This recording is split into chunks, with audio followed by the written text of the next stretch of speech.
ስዕሉም ከአንገቱ ዘንበል ብሎ አዎን እንደማለት አመልክቷቸዋል።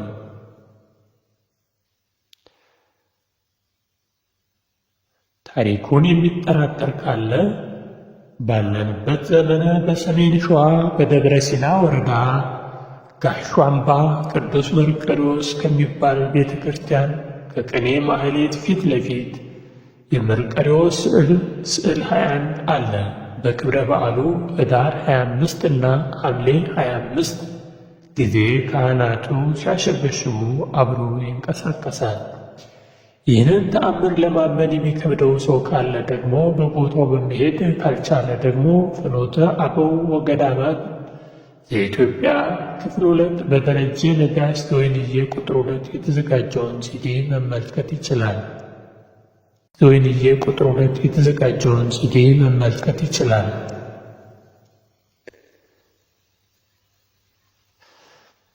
በመጀመሪያ ስሙ ፒሎፔድራ ይባል የነበረ ሲሆን ትርጓሜውም የአብ ልጅ ወዳጅ ማለት ነው። በሁለተኛው ትርጓሜ የኢየሱስ ክርስቶስ አገልጋይ ማለት ነው። ፒሎፔድራ ይባል የነበረ ሲሆን ትርጓሜውም የአብ ልጅ ወዳጅ ማለት ነው። በሁለተኛው ትርጓሜ የኢየሱስ ክርስቶስ አገልጋይ ማለት ነው። ለምን መከራን ተቀበለ?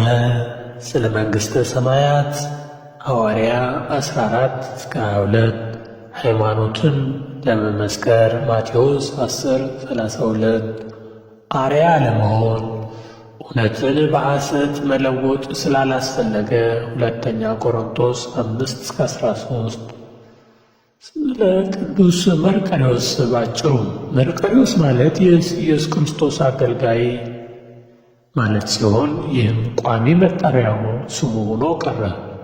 በእንግሊዞች የተጻፈው ገድለ ቅዱሳን ባዮግራፊ እንደሚለው ዜግነቱ ኢጣሊያዊ ሲሆን ስሙንም መርቆሪዮ ብሎታል። የአባቱን ስም ሎሪዮ የእናቱን ስም ክርስቲና እንደሆነ ገልጿል። በየዓመቱ ኅዳር 25 ቀን የሚነበበው መጽሐፈ ስንክሳር ደግሞ የአባቱን ስም ኖህ፣ የእናቱ ስም ታቦት፣ የራሱን ስም መርቆሬዎስ እንደሆነ ይገልጻል። በዚያ ዘመን ውትድርና የተወደደና የተከበረ ሙያ ስለነበር መርቆሬዎስ ዳኪዮስ ለተባለ ንጉሥ ወታደር ሆነ። ዕለት ከዕለት የሚያሳየው ወታደራዊ ሥነ ሥርዓትና የሚፈጽመው ጀብዱ ከሌሎች ወታደሮች ይልቅ ተወዳጅና ባለሟልነትን አገኘ። ዳኪዮስ ጠላቱን ድል አድርጎ በተመለሰ ቁጥር ድል ያስገኘለትን እግዚአብሔርን ዘንግቶ ድል የሚያስገኝለት ጣዖት እየመሰለው ከጦርነት ሲመለስ ለጣዖት መሥዋዕት የማቅረብ ልምድ ነበረው። ከዕለታት አንድ ቀን ዳኪዮስ መርቆሬዎስን አስከትሎ ዘመተና ጠላቱን ድል አድርጎ በተመለሰ ጊዜ እንደ ልማዱ ለማይሰማውና ለማይናገረው ጣዖት ከስግደትና ከጸሎት ጋር የምስጋና መሥዋዕት አቀረበ። ከደስታው ብዛት የተነሳ ብዙ እንስሳት በየአይነቱ እየመረጠ ሰዋ።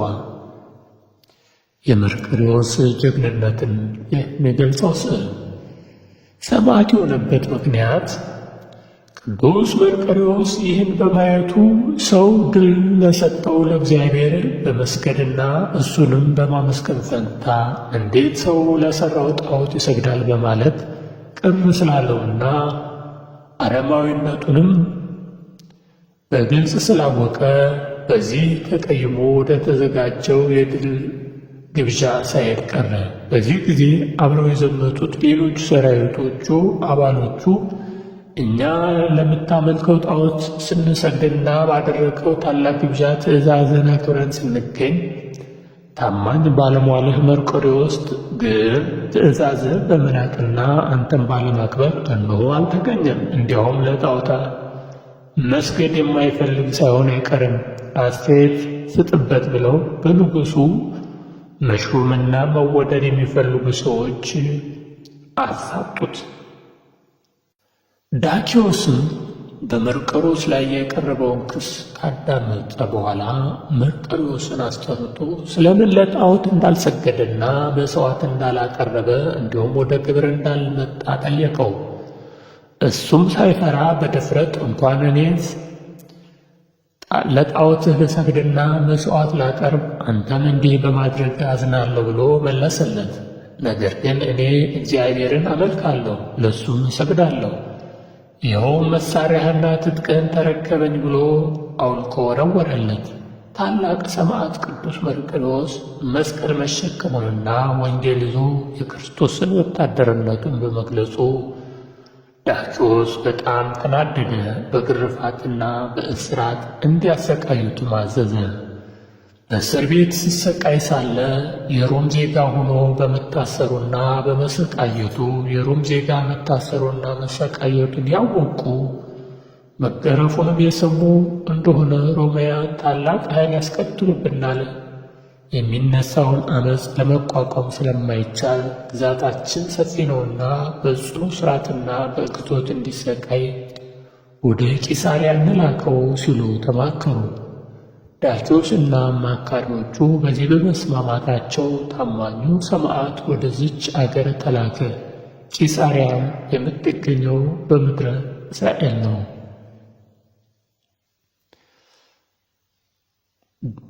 መርቆሬዎስ በቂሳርያ እስር ቤት ስቃዩና መከራውን ተቋቋመ። ወንጌል እየሰበከና እስረኞችን ከአረማዊነት ወደ ክርስትና እምነት እየለወጠ ስላስቸገራቸው ኅዳር 25 ቀን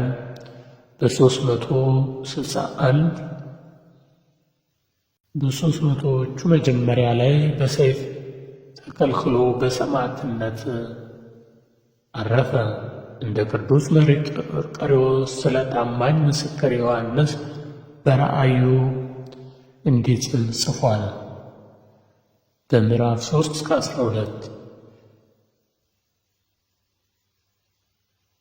ድል የነሳውን በአምላኬ መቅደስ አምድ እንደሆነ አደርገዋለሁ፣ ወደፊትም በዚያ ከቶ አይወጣም። የአምላኬን ከተማ ስም ማለት ከሰማይ ከአምላኬ ዘንድ የምትወርደውን አዲሲቱን ኢየሩሳሌም አዲሲቱን ስሜን በእርሱ ላይ ጽፋለሁ ብሏል። በእርግጥም ቅዱስ መርቆሬዎስ ወደ አዲሱ ከተማ ወደ ኢየሩሳሌም ገብቷል። በኅዳር 5 የሰማዕትነትና ቅዱስ ታሪክ ውስጥ ይነበባል። በኢትዮጵያ ስንክሳር ውስጥ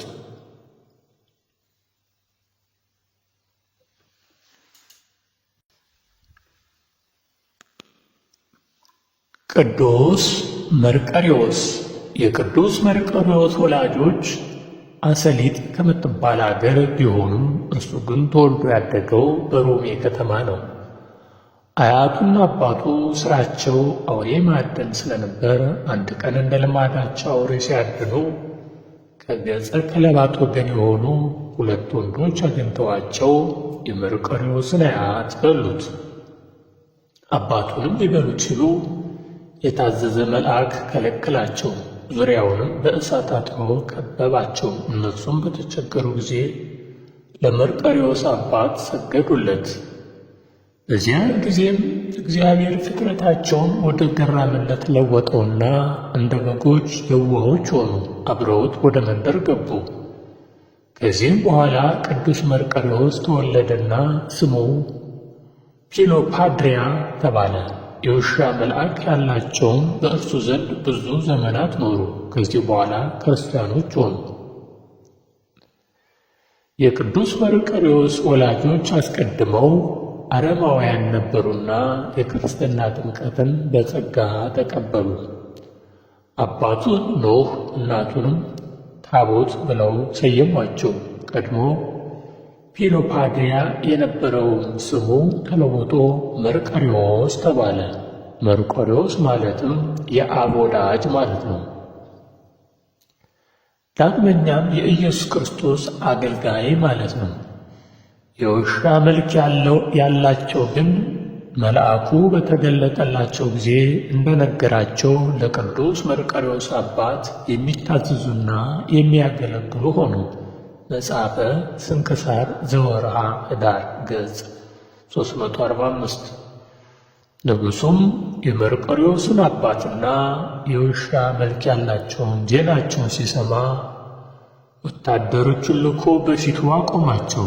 እግዚአብሔርም የቀድሞ ፍጥረታቸውን መልሶላቸው አራዊት አደረጋቸውና ንጉሡን እጅግ አስፈሩት። ንጉሡም የቅዱስ መርቆሬዎስን አባት የአራዊት ተፈጥሮአቸውን ያርቅለት ዘንድ ለመነው። የቅዱስ መርቆሬዎስም አባት በለመነ ጊዜ ተፈጥሮአቸውን መልሶላቸው ገራሞች ሆኑ። ንጉሡም የመርቆሬዎስን አባት ገዥና የሰራዊቱ አለቃ አድርጎ ሾመው። የውሻ ፊት ያላቸውም አብረው ያገለግሉት ስለነበር ሁሉም ይፈራው ነበር። ንጉሡም የመርቆሬዎስን አባት ወደ ጦርነት ከላከው በኋላ ሳይመለስ ስለቀረ ሚስቱን ሊያገባ ታሰበ። የመርቆሬዎስ አባትም የመርዶስዮን አገሮች ሁሉ ገዥ በነበረው ንጉሥ ተይዞ ቢማረክም ገዢው ክርስቲያን መሆኑን አይቶ አከበረው። ቆይቶም በሀገሩ ላይ ሾመው። ሚስቱም ጠፍታ ከሀገሯ ወጥታ ሄዳ ስለነበር ከባሏ ተገናኝተው በዚያው መኖር ጀመሩ። መርቆሬዎስም አባቱና እናቱ ከሞቱ በኋላ ንጉሡ በአባቱ ፈንታ በመርዶስዮን አገር ላይ ሾመው። መርቆሬዎስ መኳንንት በተሾመም ጊዜ ገጸ ክለባቱ አብረውት ነበሩ። ለመዋጋትም በወጣ ጊዜ የቀድሞ የአራዊት የሆነ ተፈጥሮውን እግዚአብሔር ይመልስለት ስለነበር ማንም አይቋቋመውም ነበር። ለቅዱስ መርቆሬዎስ ታላቅ የድል አድራጊነት ኃይል ተሰጠውና ዜናው በሁሉም ሀገሮች ተሰማ። በሮሜ ሀገር ጣዖታትን የሚያመልከው ዳኪዎስ የተባለውን ንጉሥ የበርበር ሰዎች ጋር ጦርነት ሊገጥም በወጣ ጊዜ እጅግ ሲበዙበት ፈራ። ቅዱስ መርቆሬዎስም በጦሩ መካከል የተሳለ ሰይፍ የያዘ የእግዚአብሔርን መልአክ ስላየ ንጉሡን እግዚአብሔር ያጠፋቸዋልና አትፍራ አለው። መልአኩም ሰይፉን ለቅዱስ መርቆሬዎስ ሰጠውና ጦርነቱን ድል ባደረግህ ጊዜ እግዚአብሔርን አስበው አለው። ጦርነቱን ድል አድርጎ ሲጨርስም መልአኩ ድጋሚ ተገልጦለት ለምን የፈጣሪን ስም መጥራት ረሳህ አለው። ከጦርነቱም በኋላ ንጉሥ ዳኪዎስ ለጣዖታቱ ዕጣን ለማድረግ በዓል አደረገ። ቅዱስ መርቆሬዎስ በዚያ ላልተገኘ ለጣዖቱ ዕጣን በማሳረጉ እንዳልተባበረ ንጉሡ ሲያውቅ መልእክተኞቹን ልኮ አስመጣው። ንጉሡም ከእኔ ጋር ለምን አታጥንም ባለው ጊዜ ቅዱስ መርቆሬዎስ ትጥቁንና ልብሱን አውልቆ ከወረወረለት በኋላ ክብር ይግባውና አምላኬ ኢየሱስ ክርስቶስን ፈጽሞ አልክደውም፣ ለረከሱ ጣዖቶችህም አልሰግድም አለው። ንጉሡም ተናዶ ልዩ ልዩ በሆኑ ሥቃዮችም እጅግ አሰቃየው። ንጉሡም ስለ መርቆሬዎስ ብለው የሀገሩ ሰዎች እንዳይነሱበት ፈርቶ በብረት ችንካር ቸንክሮ የቆጶድያና የእስያ ክፍል ወደ ሆነችው ወደ ቂሳርያ ከደብዳቤ ጋር ላከው። በዚህም እጅግ ካሰቃዩት በኋላ ንጉሡ ዳኪዎስ እንዳዘዘ ኅዳር 25 ቀን አንገቱን በሰይፍ ቆረጡትና የሰማዕትነት ተጋድሎውን ፈጸመ። የሕይወትንም አክሊል ተቀዳጀ። በዓለሙ ሁሉ አብያተ ክርስቲያናት ታነጹለት።